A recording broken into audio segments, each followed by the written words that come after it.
الحمد لله نحمده ونستعينه ونستغفره ونؤمن به ونتوكل عليه ونعوذ بالله من شرور أنفسنا ومن سيئات أعمالنا من يهده الله فلا مضل له ومن يضلل فلا هادي له ونشهد أن لا إله إلا الله وحده لا شريك له ونشهد أن سيدنا ومولانا محمدا عبده ورسوله أما بعد فأعوذ بالله من الشيطان الرجيم بسم الله الرحمن الرحيم أمن هذا الذي يرزقكم إن أمسك رزقه بل لجوا في عتو ونفور صدق الله مولانا العظيم.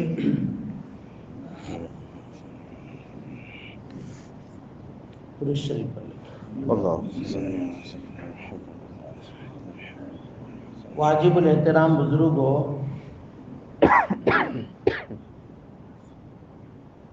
یہ ہم تمام کا عقیدہ ہے کہ رزق دینے والی ذات اللہ تعالیٰ کی ہے، اور اللہ تبارک و تعالیٰ نے اپنے نبی کریم صلی اللہ علیہ وسلم کے ذریعے سے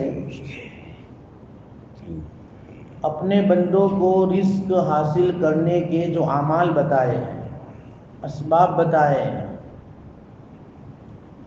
قرآن حدیث کی روشنی میں علماء نے اس کو جمع کر کے بتایا کہ یہ کچھ اعمال ہے، ان اعمال کو کرنے سے اللہ تعالیٰ تمہیں رزق حلال بھی دیں گے اور اللہ تبارک و تعالیٰ اس رزق میں برکتیں بھی دیں گے۔ ایسے اعمال اور ایسے اسباب 17 ہے، ان میں سے پہلے نماز کا اہتمام ہے، جو گزشتہ اتوار کو میں نے بتایا کہ جس پر اللہ تبارک و تعالیٰ نے روزی کا وعدہ لیا کہ وَأْمُرْ أَهْلَكَ بِالصَّلَاةِ وَاسْتَبِرْ عَلَيْهَا لَا نَسْأَلُكَ رِزْقًا نَحْنُ نَرْزُقُكَ۔ تو جو بھی بندہ نماز پڑھے گا، اپنے اہل و عیال کو نماز پڑھوانے کی تاکید کرے گا، یقیناً اللہ اس کے رزق میں برکتیں دیں گے۔ معلوم ہوا کہ صرف ہم ہی نماز کے پابند نہ بنے، بلکہ قرآن میں ہے کہ وَأْمُرْ أَهْلَكَ بِالصَّلَاةِ، اے نبی اپنے گھر والوں کو بھی نماز کا حکم دیجئے، گھر والوں کو بھی نماز کی تاکید کریں۔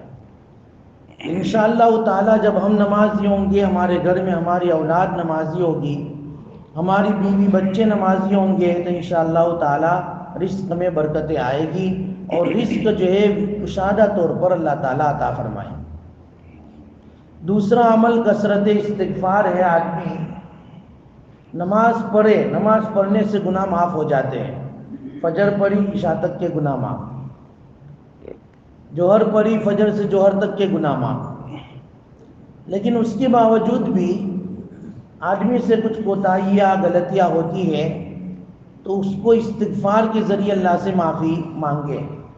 تو جو آدمی ملزم استغفار کو زیادہ پڑھتا رہے گا، اللہ تعالیٰ اس کی برکت سے اس کو روزی دیں گے، کیونکہ جتنا گناہوں سے پاک ہوتا جائے گا اللہ کی طرف سے رزق کے خزانے اترتے جائیں گے، کیونکہ رزق کو روکنے والا سب سے بڑا جو ہے سبب جو ہوتا ہے وہ ہمارا گناہ ہوتا ہے، سب سے بڑا سبب۔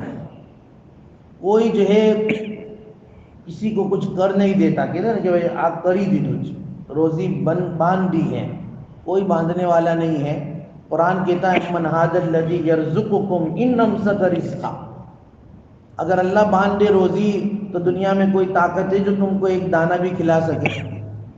اللہ تعالیٰ ہی دیتے ہیں۔ استغفار کرتے رہو، گناہوں سے معافی مانگتے رہو، اللہ رزق دیتا رہے۔ نمبر 3، جو رزق اللہ نے دیا ہے اس کو اللہ کے راستے میں خرچ بھی کرتے رہو، انفاق فی سبیل وما انفقتم من شیء فهو یخلف، تو اس خرچ کی برکت سے اللہ اور زیادہ دے گا۔ نمبر 4، اور اللہ کے دین کے خاطر ہجرت بھی کرتے رہو۔ اللہ کے دین کے خاطر اپنے اہل و عیال کو، اپنے جو ہے محلے کو چھوڑتے بھی رہو تو انشاءاللہ تعالیٰ دین کی جو ہے نسبت پر، ہجرت کرنے پر بھی اللہ تعالیٰ رزق میں کشادگی پیدا فرماتے ہیں اور رزق عطا فرماتے ہیں۔ نمبر 5 تقوی۔ قرآن میں ہے کہ وَلَوْ أَنَّ أَهْلَ الْقُرْآنَ آمَنُوا وَاتَّقَوْا لَفَتَحْنَا عَلَيْهِمْ بَرَكَاتٍ مِّنَ السَّمَاءِ۔ یہ بستی والے اگر اللہ تعالیٰ کا خوف اپنے دل میں پیدا کر لیتے، اللہ کا ڈر اپنے دل میں پیدا کرتے تو اللہ ان کے لیے آسمانوں سے برکتوں کے دروازے کھول دیتے۔ معلوم ہوا کہ آدمی اللہ سے ڈرے، تقوی اپنے اندر رکھے، تقوی ہوگا آدمی حرام نہیں کمائے گا، اپنی جو ہے شوق پر بیٹھ کر جھوٹ نہیں بولے گا، چوری نہیں کرے گا، دھوکہ نہیں دے گا۔ یہ سارے اعمال سے بچنے کے لیے سب سے بنیادی چیز تقوی ہے۔ آدمی تقوی اختیار کرے، اللہ کا خوف اپنے ذہن میں رکھ لے، سب گناہوں سے بچ جائے گا۔ یہ ہو گئے کتنے؟ 5۔ نمبر 6 نمبر پر اللہ تبارک جو ہے اللہ کے نبی صلی اللہ علیہ وسلم کی احادیث سے پتہ چلتا ہے کہ آدمی صرف نماز ہی نہیں، نماز کے علاوہ جو جو عبادتیں اللہ تعالیٰ نے نبی کے ذریعے سے ہمیں دی ہیں ان عبادتوں کو کرتا رہے۔ کثرت عبادت زیادہ کرے، کیونکہ اللہ تعالیٰ نے حدیث قدسی میں فرمایا ابن آدم تفرغ لعبادتی ام لو صدرک غنا واسد فقرک۔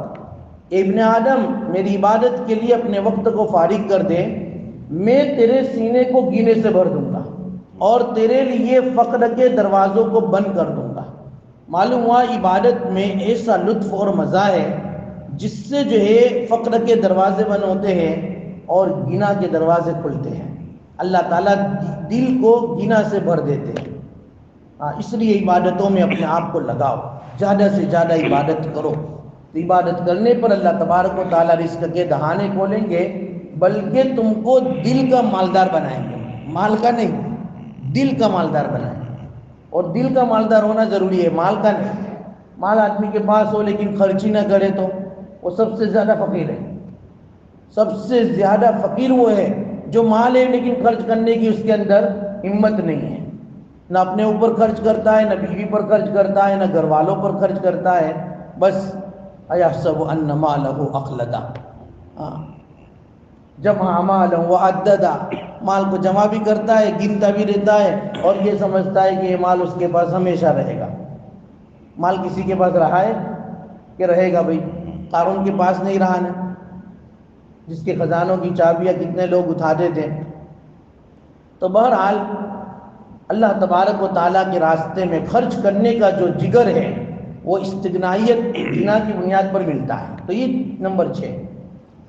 نمبر 7واں چل رہا تھا گزشتہ اتوار کو کہ صلہ رحمی، اپنے رشتہ داروں کے ساتھ اچھا سلوک، یہ جو ہے رزق کے دہانے کو کھولتا ہے۔ اللہ کے نبی صلی اللہ علیہ وسلم نے فرمایا من احب ان یزاد فی عمرہ ویزاد فی رزقہ فلیصل رحمہ۔ جو آدمی یہ چاہتا ہو کہ اس کی عمر لمبی ہو، کون نہیں چاہتا بھائی؟ ہر ایک چاہتا ہے نا کہ اور زیادہ جیوے، اور جو یہ چاہتا ہے کہ اس کے رزق میں وسعت ہو، اس کو چاہیے کہ اپنے رشتہ داروں کے ساتھ اچھا سلوک کرے۔ اللہ تعالیٰ نے دنیا کے اندر حقوق پیدا کیے، ایک ہے اللہ کے حق، ایک بندوں کے حق۔ اللہ کے حق ہم ادا کرتے ہیں، نماز بھی ہم پڑھتے ہیں، روزہ بھی رکھتے ہیں، زکوٰۃ بھی دے دیتے ہیں، اللہ تعالیٰ نے صاحب مال بنایا، حج بھی کر لیتے ہیں، یہ سب حقوق اللہ ہے، یہ بھی کرنا فرض ہے، ضروری ہے۔ لیکن اس کے ساتھ ساتھ ایک حق بندوں کے حقوق بیان کیے ہیں، بے ماں باپ کا بھی حق ہے، بھائیوں کا بھی حق ہے، بہنوں کا بھی حق ہے، اپنی جو ہے رشتہ داروں کا بھی حق ہے، انسانیت کا بھی حق ہے، پڑوسیوں کے بھی حق ہے، جانوروں کے بھی حقوق ہے۔ یہ سب حقوق العباد میں آتے ہیں۔ مخلوق کے جتنے بھی حق ہیں، اپنے رشتہ داروں کے حق، انسانیت کے حق اور اسی طریقے پر جانوروں کے حق، یہ سارے حقوق اللہ میں آتے ہیں، حقوق العباد میں آتے ہیں۔ ان کو بھی ادا کرنا ضروری ہے۔ ان کی ادائیگی نہ کرنے پر بھی کل قیامت کے دن پکڑ ہوگی۔ رشتہ داروں میں بھی کیٹیگری ہے، جیسے عبادتوں کے اندر کیسے فرض واجب سنتیں ہیں، اس طریقے پر رشتہ داروں میں بھی سب سے زیادہ جو کلوز ہے، سب سے زیادہ جو قریب ہے، اس سے زیادہ حسن سلوک کرنا چاہیے. ہاں، یہ شریعت کی تعلیم ہے. اور جو جتنے زیادہ جو ہے دور جاتا جائے گا اس کے ساتھ بھی سلوک ہوگا، لیکن اس کے مقابلے میں کم. یہ علماء سے پوچھ کر جو ہے ہم سلوک کرتے رہے تو انشاءاللہ تعالی اس سلوک کرنے پر، اس صلہ رحمی کرنے پر اللہ تبارک و تعالی رزق عطا فرمائیں گے. حدیث میں کہ جو بھی آدمی یہ چاہتا ہو، من احب ان یزاد فی عمری ویزاد فی رزقہ فلیصل رحم، جو یہ چاہتا ہو کہ اس کا رزق بڑھے، اس کی عمر بڑھے، اس لیے علماء نے لکھا ہے صلہ رحمی پر عمر بڑھتی ہے. عمر میں اضافہ ہوتا ہے. اللہ تعالیٰ اس کی عمر جو لکھی ہے وہ تو ہے، لیکن اللہ تعالیٰ اس عمر میں برکت دے دیتے ہیں. اس عمر میں برکت دے دیتے ہیں. ہو سکتا ہے کہ اللہ تبارک و تعالیٰ اس کی عمر بڑھا دے. حدیث میں تو یہی ہے کہ عمر بڑھتی ہے. ایک تعویل علماء نے، محدثین نے لکھی ہے کہ برکت دے دیتے ہیں. ایک تعویل یہ ہے کہ بھئی ہو سکتا ہے کہ 50 سال کی عمر اس کے لیے طے ہوئی ہو، لیکن اس کے ساتھ رشتہ داروں کے سلوک اس کے اتنے اچھے ہیں کہ اللہ تبارک و تعالیٰ اس کے لیے 100 سال لکھ دیتے ہیں کہ نہیں بھائی 50 سال اور دے دیے ان کو. اس سے مخلوق خدا کو فائدہ ہو رہا ہے، یہ اپنے رشتہ داروں کا بہت خیال کر رہا ہے. تو دیکھو عمر میں بھی برکت، رزق میں بھی برکت. جو آدمی، حدیث میں آتا ہے کہ 3 آدمی ایسے ہیں جیسے میں نے بتایا تھا، اور یہی بات ہماری چل رہی تھی کہ ثلاث من کن فیہ حاسبہ اللہ حسابا یسیرا، اور دوسری بات وادخلہ اللہ الجنۃ برحمتہ. 3 چیزیں جس میں بھی ہوگی اللہ اس کا حساب بھی آسان کر دیں گے اور اللہ اس کو اپنی رحمت سے جنت میں داخل کر دیں گے. اب دیکھو اس کی ترتیب دیکھیے. ایک تو عمر بڑھ گئی. عمر بڑھ گئی تو عمر بڑھنے پر ٹینشن نہیں ہے، کیونکہ رزق بھی بڑھا دیں گے اللہ. کیونکہ عمر بڑھے گی تو پھر اس کے اندر مال بھی چاہیے نا، اللہ نے کہا مال بھی بڑھا دیں گے. اللہ اچھا اتنی بڑی عمر ہوگی تو پھر حساب بہت دینا پڑے گا، تو کہ نہیں، جس میں 3 چیزیں ہوگی اللہ تعالیٰ اس کا حساب بھی آسان کر دیں گے. دیکھو صلہ رحمی پر کتنے بینیفٹ ہے وہ دیکھیے. ایک عمر لمبی ہو رہی ہے، رزق بڑھ رہا ہے، اور پھر قیامت کے دن جو سب سے پہلا مرحلہ جو سب کے لیے پریشان کن ہے وہ حساب کا ہے. حساب کا ہے. اللہ کے نبی صلی اللہ علیہ وسلم نے فرمایا ہے کہ بھئی ایک مرتبہ اللہ کے نبی صلی اللہ علیہ وسلم نماز پڑھ رہے اور بعد نماز آپ علیہ السلام دعا کر رہے تھے، اللہم حاسبنی حسابا یسیرا. امی عائشہ نے یہ دعا سنی تو اللہ کے نبی صلی اللہ علیہ وسلم سے فرمایا، اللہ کے نبی آپ یہ دعا کر رہے اللہ میرا حساب آسان فرما، تو یہ حساب کا کیا مسئلہ ہے؟ تو کہ عائشہ اگر اللہ تعالیٰ حساب آسان کر لے تو سمجھو کہ بیڑا پار، اور جہاں حساب میں اگر پکڑ گئے، جو حساب میں اٹک گیا وہ اٹک گیا، اور جو حساب میں جو ہے چلا گیا وہ چلا گیا. اور حساب یسیرہ کا مطلب یہ ہے کہ اللہ تبارک و تعالی تمہارے اعمال نامے کو دیکھے. ینظر، اللہ تبارک و تعالی دیکھے فی کتابک، تمہارے اعمال نامے کو، اور پھر جو ہے اللہ تبارک و تعالی دیکھ کر یوں کہے اوکے گو، ٹھیک ہے بھائی جاؤ، دیکھے اور اس پر جو ہے کوئی سوال نہ کرے، صرف دیکھے، اور دیکھنے کے بعد اللہ تبارک و تعالیٰ اس کو یوں کہہ دے ٹھیک ہے چلے جاؤ. یہ ہے حساب یسیرہ. اور کہتے ہیں من نوقش حساب، جس کے حساب میں گرفت کر لی گئی، پکڑ کر لی گئی، وہ تو گیا کام سے. اللہ نے یہ حساب اور کتاب جو ہے اس کے چوپڑی کو دیکھا اور کھول کر سوال یہ کر لیا کہ بھئی تم نے یہ کام کیوں کیا. یہ کیوں کہا نا، اس کا کوئی جواب کوئی بھی نہیں دے سکتا ہے، کوئی بھی نہیں دے سکتا. اس لیے اللہ تعالیٰ سوال ہی نہ کرے، بس دیکھ کر یہ کہہ دے کہ چلے جاؤ، اس کو کہتے ہیں حساب یسیرہ. اس لیے اللہ کے نبی مانگ رہے دعا تو مجھے آپ کو مانگنی چاہیے کہ نہیں بھائی؟ مانگو، روزانہ مانگو. بہت آسان دعا ہے. اللہم حاسبنی حسابا یسیرا، اللہم حاسبنی حسابا یسیرا. ہر نماز کے بعد یہ مانگو. تو اللہ کے نبی صلی اللہ علیہ وسلم نے یہ کہا. اب دیکھو اتنا بڑا مسئلہ ہے، اللہ کے نبی دعائیں مانگ رہے ہیں. اب اس کا عمل بھی جو ہے امت کو بتا کر گئے کہ جو آدمی جس کے اندر 3 چیزیں ہوگی اللہ تعالیٰ اس کا حساب آسان کر دیں گے۔ نمبر 1، تعطی من حرمک، جو تمہیں محروم کرے تم ان کو دو۔ کیا مطلب؟ رشتہ داروں کے اندر ہوتا یہ ہے کہ بھئی آدمی اسی رشتہ دار کے ساتھ اپنا تعلق قائم رکھتا ہے جہاں سے اس کو جو ہے آؤ بھگت ہوتی ہے، یا جو ہے جہاں دے کر واپس اس کو ریٹرن کچھ ملتا ہے تو وہاں دیتا ہے، اور جہاں دے کر جو ہے بجائے جو ہے جزاک اللہ کے اور زیادہ جو ہے بدنامی ملتی ہے تو وہاں آدمی نہیں دیتا ہے۔ تو جہاں سے کچھ نہ ملے، جہاں سے کچھ نہ ملے، بدنامی ملے یا اور جو ہے کچھ بھی ہو گئے وہاں دو، یہ جگر گردے کی بات ہے۔ تو من حرمک، دو ان لوگوں کو جو تم کو دینے سے محروم کرتے ہیں، جو تم کو کچھ نہیں دیتے، تم ان کو دو۔ آج میرے لیے اور آپ کے لیے بہت مشکل ہے یہ معاملہ، کہنا بہت آسان ہے لیکن عملی پریکٹیکل کرنا بہت مشکل ہے۔ لیکن آدمی اس پر جو ہے کنٹرول کرنے، اللہ کے نبی کا یہ فرمان ہے کہ بھئی چلو کوئی حرج نہیں، میرا بھائی ہے نا، میرا بھائی ہے دے دو، بھئی میرا بیٹا ہے دے دو، میرا ابو ہے نا دے دو، میرا امی ہے دے دو، ہاں چلو کچھ بھی نہیں بھیجا، دعا بھی نہیں دیتا تو بھی کوئی حرج نہیں، میں تو اللہ کے لیے دے رہا ہوں کیونکہ میری ماں ہے، میرا باپ ہے، میرا بھائی ہے، میرا جو ہے بیٹا ہے، ہاں میرا چچا ہے، میری پھوپھی ہے، میرے ماموں ہیں، میرے خالہ ہے، دیکھو یہ سب رشتہ داریاں ہیں، ان کو دو۔ کیوں دو؟ اللہ نے بنائے رشتے، اس لیے دینا ہے، چاہے وہاں سے ریٹرن ملے نہ ملے۔ تو من حرم، دو جگر، چاہے ان کی طرف سے کچھ بھی ہو لیکن اپنی طرف سے معاملہ کلیئر رکھو۔ کیوں؟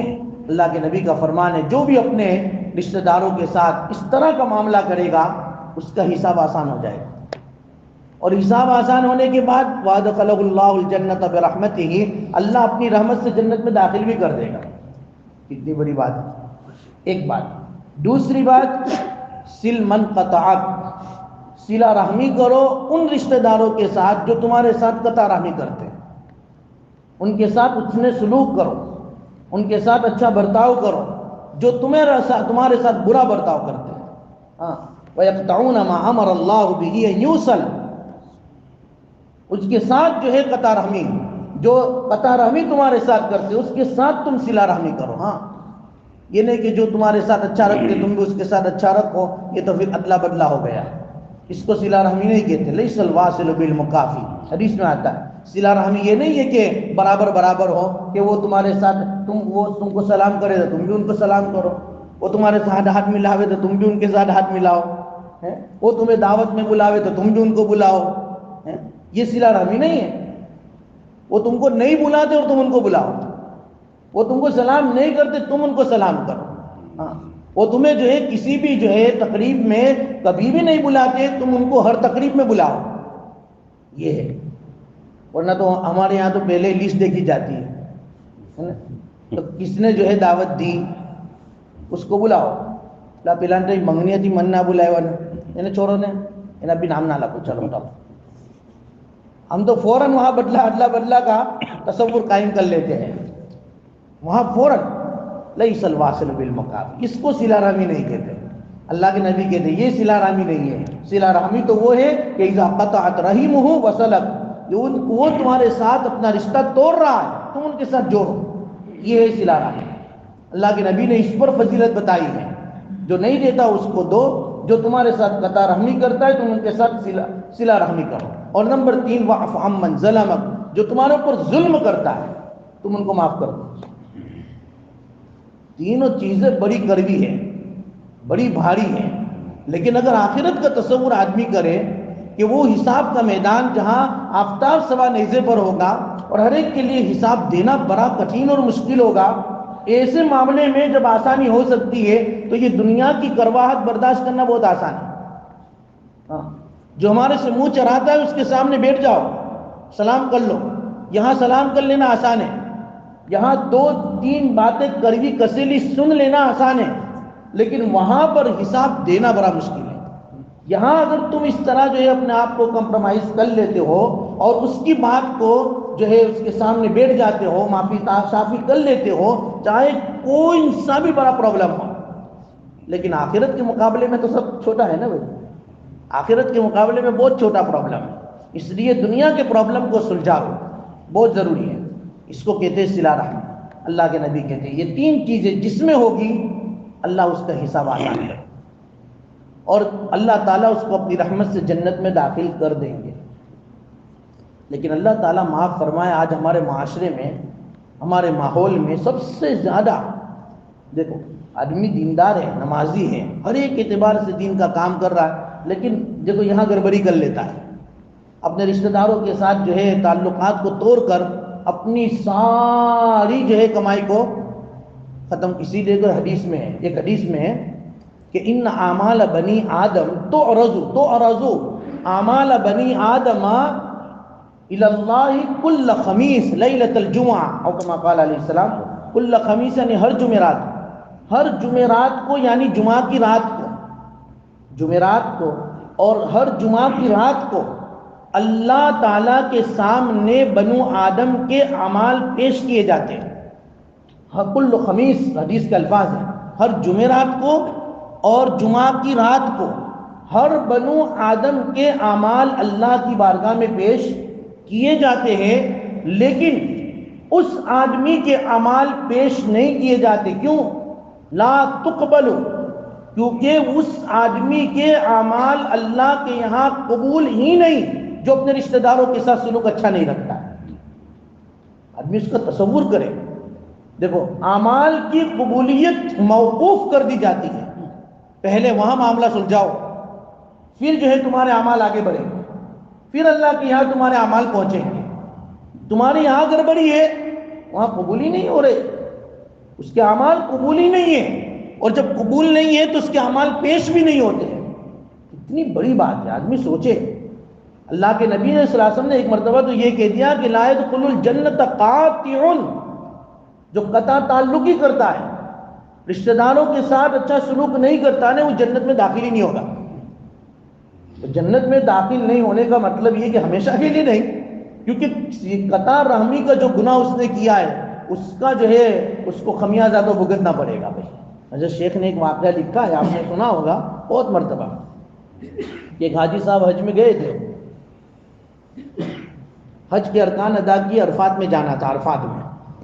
عرفات میں جانے سے پہلے ان کے پاس تھے 1000 دینار. دینار کہتے ہیں سونے کے سکوں کو.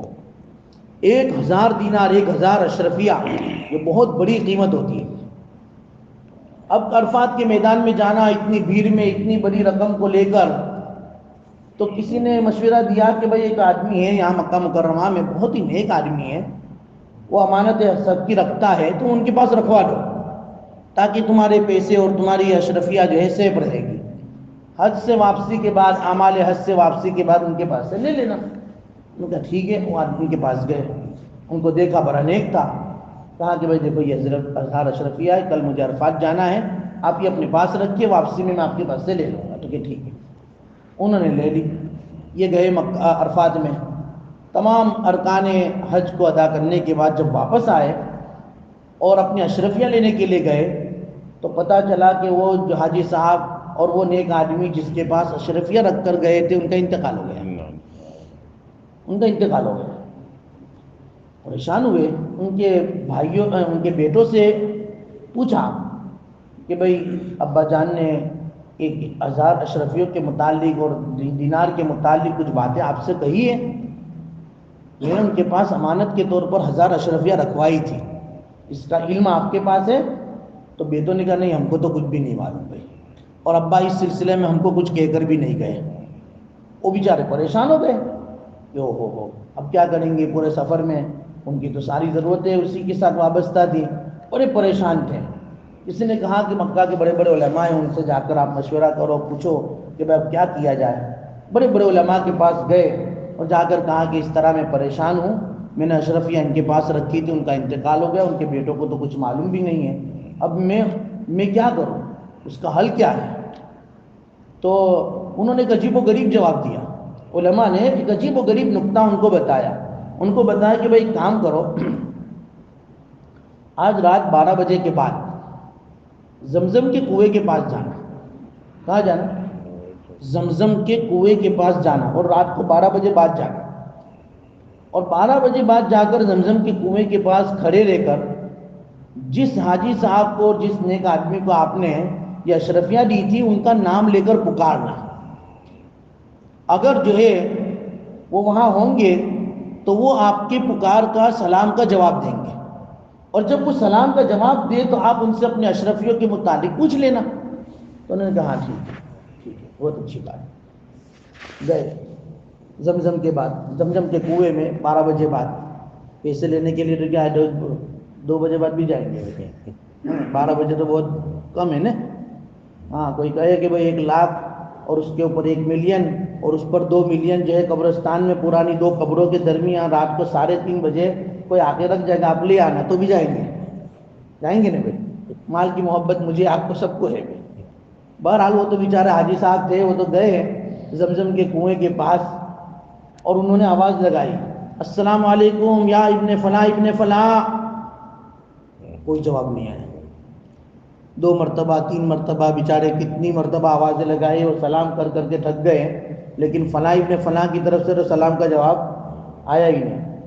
وہ تو بیچارے مایوس ہو کر صبح واپس آئے اور پھر انہیں علماء کے پاس گئے اور جا کر کہا کہ بھائی آپ نے جس طرح کہا تھا اسی طرح میں نے تو سلام کہا تھا, 1 بار نہیں 2 بار نہیں 100 بار کہا, اور اچھے مخرج نکال کے کہا, سین کا بھی مخرج سیکھ کر گیا تھا, پھر بھی کچھ ہوا نہیں اور جواب بھی نہیں ملا بھائی, کچھ بھی نہیں.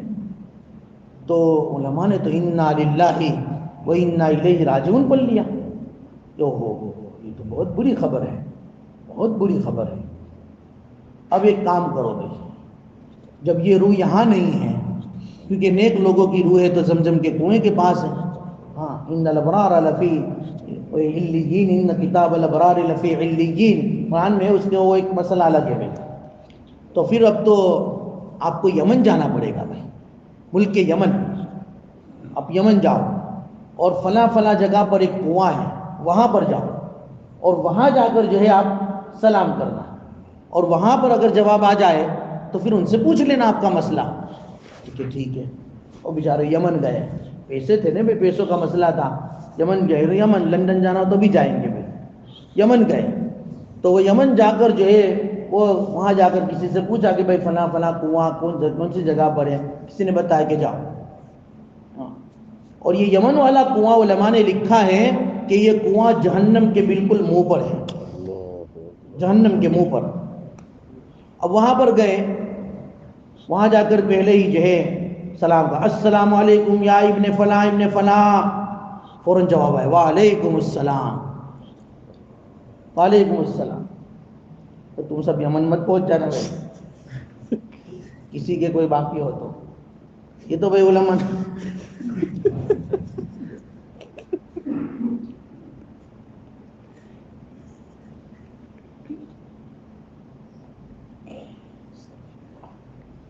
تو اب جب جواب آیا سلام کا تو انہوں نے پوچھا کہ بھائی جو اشرفیہ میں نے آپ کو بطور امانت کی دی تھی وہ کہاں ہے؟ آپ کے بچے تو منع کر رہے کہ ہم کو معلوم نہیں تھا. کہ ہاں بالکل صحیح بات ہے, میں نے اپنے بچوں کو وہ جو ہے اشرفیہ نہیں دی تھی اس لیے کہ مجھے اپنے بچوں پر اعتماد نہیں تھا, مجھے اپنے بچوں پر بھروسہ نہیں تھا. آپ فکر نہ کریں, آپ کی امانت بالکل صحیح سالم ہے. میرے ہی گھر میں فلاں کونے میں مٹی کے اندر داٹ کر رکھی ہیں, آپ جاؤ وہاں سے کھود کر اپنی اشرفیاں نکال لیں. امانت دار تھے, نیک آدمی تھے. انہوں نے جو ہے اپنا جواب سن لیا, اشرفیاں مل گئی, پتہ مل گیا, تو اب تو بہت اچھا لگا. انہوں نے پوچھ بھی لیا, کیونکہ علماء نے بتایا تھا کہ نیک لوگوں کی روحیں وہاں ہوتی ہیں, جب وہ وہاں نہیں ہے تو پھر وہاں ہے. تو پھر آپ تو بھائی بڑے نیک تھے, لوگ آپ کو نیک سمجھتے تھے, اسی لیے لوگ آپ کے پاس امانتیں رکھواتے تھے, وہ آپ یہاں کیوں ہیں, یہاں کیوں؟ انہوں نے کہا کہ بالکل میں نیک ہوں, نیک تھا, نمازی تھا, تمام اعمال اچھے کرتا تھا, لیکن سنو میری ایک بہن تھی, وہ بیچاری جو ہے غریب تھی, مفلس تھی, محتاج تھی, لیکن میں نے اپنی بہن کی خبر نہیں رکھی. اللہ نے مجھے صاحب مال بنایا تھا, صاحب حیثیت بنایا تھا, مجھے اپنی بہن کی خبر گیری رکھنی چاہیے تھی, مجھے اپنی بہن کا خیال رکھنا چاہیے تھا, لیکن میں نے اس کے ساتھ اس نے سلوک نہیں کیا, اس کے ساتھ صلہ رحمی کا معاملہ نہیں کیا. اس بہن کے ساتھ قطع رحمی اور صلہ رحمی نہ کرنے کے نتیجے میں مجھے عذاب کے طور پر یہاں بھیجا گیا ہے. اب جب تک وہ عذاب مکمل نہیں ہوگا وہاں تک میں وہاں نہیں جا سکوں گا. دیکھو کہ لا يدخل الجنت قاطع جو ہے نا کہ جنت میں داخل نہیں ہوگا قطع رحمی کرنے والا. صلہ رحمی کرنے والا جو صلہ رحمی نہیں کرتا ہے وہ جنت میں داخل نہیں ہوگا کا مطلب یہی ہے کہ اس کو اس کا جو ہے عذاب اور سزا بھگتنی پڑے گی, اس کے بعد جنت میں جائے گا. اب نظر لگاؤ کتنے امانت دار تھے کہ موت کے بعد بھی اپنے اشرفیہ کو ان کو بتایا اور پھر ان کو وہ اشرفیہ مل بھی گئی. جو شیخ نے بھی یہ واقعہ لکھا ہے, مل گئی. ہاں تو معلوم ہوا کہ دیکھو آدمی کتنا بھی دیندار ہو, نیک ہو, نماز صف اول میں پڑھنے والا ہو, بہت زیادہ جو ہے دین کا کام کرنے والا ہو, لیکن رشتہ داروں کے ساتھ اگر گڑبڑی کا معاملہ ہے بہت ڈرنا چاہیے, بہت ڈرنا چاہیے. ہاں شریعت اسلامیہ جو ہے تمام, میں نے پہلے ہی کہا کہ اللہ نے جو دو حقوق بیان کیے, ایک حقوق اللہ ہے, ایک حقوق العباد ہے. ان دونوں کا خیال رکھنا شریعت اسلامیہ میں ضروری ہے. اگر دونوں کے اندر جو ہے گڑبڑی ہوئی, سمجھ لو دونوں میں سے کسی ایک میں گڑبڑی ہوئی, سمجھ لو کہ ہمارا مواخذہ ہے, ہماری پکڑ ہے. جب تک ہم اس کی جو ہے جواب دہی نہیں کر پائیں گے وہاں تک ہم آگے نہیں بڑھ سکیں گے. یہ ہماری نماز, ہمارا روزہ, ہمارا دین کا کام, ہمارا جو بھی کام ہے وہ ہمیں وہاں تک نہیں پہنچا سکے گا اگر یہاں پر گڑبڑی ہے تو. اس لیے میں نے کہا کہ ہمارے معاشرے میں, ہمارے ماحول میں, ہمارے جو ہے تمام کمیونٹی کے اندر یہ بہت بڑی جو ہے خرابی ہے کہ بھئی آدمی معمولی بہانے سے اپنے رشتہ داروں کے ساتھ جو ہے تعلقات کو ختم کر دیتا ہے اور کہتے ہیں کہ نہیں یار انہاری عبادت نہیں کرنی. کیوں نہیں کرنی؟ معاملہ سلجھاؤ. جھگڑے کہاں نہیں ہوتے, ہاں کہاں جو ہے وہ بدگمانیاں بد جن کے کہاں نہیں ہوتی ہے, لیکن اس معاملے کو بہت مت بڑھاؤ. اگر 3 دن سے زیادہ تم نے اپنے مسلمان بھائی سے قطع تعلقی رکھی تمہاری عبادت قبول نہیں ہوتی ہے. اس لیے اس کو خیال رکھتے ہوئے چاہے بوجھ لگے لیکن جو ہے اپنے بھائیوں کے ساتھ, اپنی بہنوں کے ساتھ, اپنے چچا کے ساتھ, ماموں کے ساتھ, پھوپھی کے ساتھ, خالہ کے ساتھ, جو بھی جو ہے معاملہ اگر گڑبڑی والا ہو گیا ہے, کچھ جو ہے بول چال ہو چکی ہے, معافی صافی کر لو. یہ ہمارے لیے بہت آسان ہے. ابھی بہرحال ہم کو تھوڑا بوجھ لگے گا لیکن ہمارے لیے بہرحال دنیا کے اندر بھی آسانی ہے, آخرت میں بھی آسان ہے. دنیا میں عمر بڑھے گی, رزق بڑھے گا, قیامت کے دن حساب آسان ہوگا, جنت میں داخلہ ہوگا. ایسا نہیں کہ نہیں بھائی. اس لیے کہا کہ رزق کے بڑھنے کا ایک سبب صلہ رحمی بھی ہے.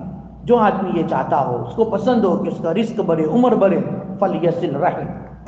بلکہ ایک حدیث میں تو یہ ہے کہ جو آدمی رزق بڑھنا چاہتا ہے, عمر بڑھانا چاہتا ہے اور یہ چاہتا ہے کہ اس کی بری موت نہ ہو, بری موت سے بھی جو ہے حفاظت صلہ رحمی ہے. حدیث میں جو بھی صلہ رحمی کرے گا اللہ اس کا رزق بھی بڑھائیں گے, عمر بھی بڑھائیں گے اور موت بری نہیں آئے گی. ہاں می تتسو کا لفظ آتا ہے, اس کی موت بھی اچھی آئے گی. دیکھو کتنا فائدہ ہے. حالانکہ موت کے وقت موت اچھی آنا یہ بھی ایک بہت بڑی نعمت ہے. موت بھی اچھی آئے, بری موت سے اللہ اس کی حفاظت کر لیں گے. اللہ تعالیٰ مجھے اور آپ کو عمل کرنے کی جو ہے وہ توفیق عطا فرمائے. تو بہرحال رزق کے جو یہ خزانے ہیں, کنجیاں ہیں, چابیاں ہیں, ان میں سے نمبر 7 ہے صلہ رحمی. صلہ رحمی پر اللہ تعالیٰ رزق کے دہانے کھولتے ہیں اور جو ہے فقر کے دروازوں کو کیا کرتے ہیں, بند کرتے ہیں. باقی کے جتنے 8 باقی ہے وہ انشاءاللہ تعالیٰ آئندہ اتوار کو بیان کریں گے. اللہ تعالیٰ کہنے سننے سے زیادہ عمل کی توفیق عطا فرمائے. بسم اللہ الرحمن الرحیم. الحمد للہ رب العالمین والعاقبۃ للمتقین والصلاۃ والسلام علی سید الانبیاء والمرسلین. اللہم لک الحمد کما ینبغی لجلال وجهک وعظیم سلطانک یا حی یا قیوم برحمتک نستغیث اصلح لنا شأننا کلہ ولا تکلنا الی انفسنا طرفۃ عین ولا تنزع منا صالح ما عطیتنا. اے اللہ ہمارے گناہوں کو معاف فرما, خطاؤں سے درگزر فرما, دنیا آخرت کی بلائی عطا فرما, دنیا آخرت کی عزت عطا فرما, دنیا آخرت کی ذلت سے رسوائی سے حفاظت فرما. اے اللہ صلہ رحمی کی ہمیں توفیق عطا فرما, قطع رحمی سے ہمارے ایک ایک فرد کی حفاظت فرما. اے اللہ ہمارے تمام رشتہ داروں کے دلوں میں ہماری اور ہمارے دلوں میں ہمارے تمام رشتہ داروں کی اے اللہ محبتیں پیدا فرما, محبتیں پیدا فرما, عداوتوں کو دور فرما. اے اللہ عداوتوں کو دور فرما, دشمنیوں کو ختم فرما. اے پیارے اللہ رزق حلال ہمیں عطا فرما، رزق حرام سے ہماری حفاظت فرما، مشتبہ رزق سے بھی ہماری حفاظت فرما۔ اے اللہ پیارے نبی علیہ السلام نے اے اللہ جتنی بھی خیر و بلائی کی دعائیں دنیا آخرت کی مانگی ہے وہ ہمیں اور پوری امت کو عطا فرما، اور جتنی بھی شرور سے فتن سے پناہ چاہیے ان تمام سے اللہ ہمیں اور پوری امت کو پناہ عطا فرما۔ اللہم ربنا تقبل منا انک انت السمیع العلیم وتب علینا انک انت التواب الرحیم۔ صلی اللہ تعالی علی خیر خلقہ محمد وآلہ واصحابہ اجمعین برحمتک۔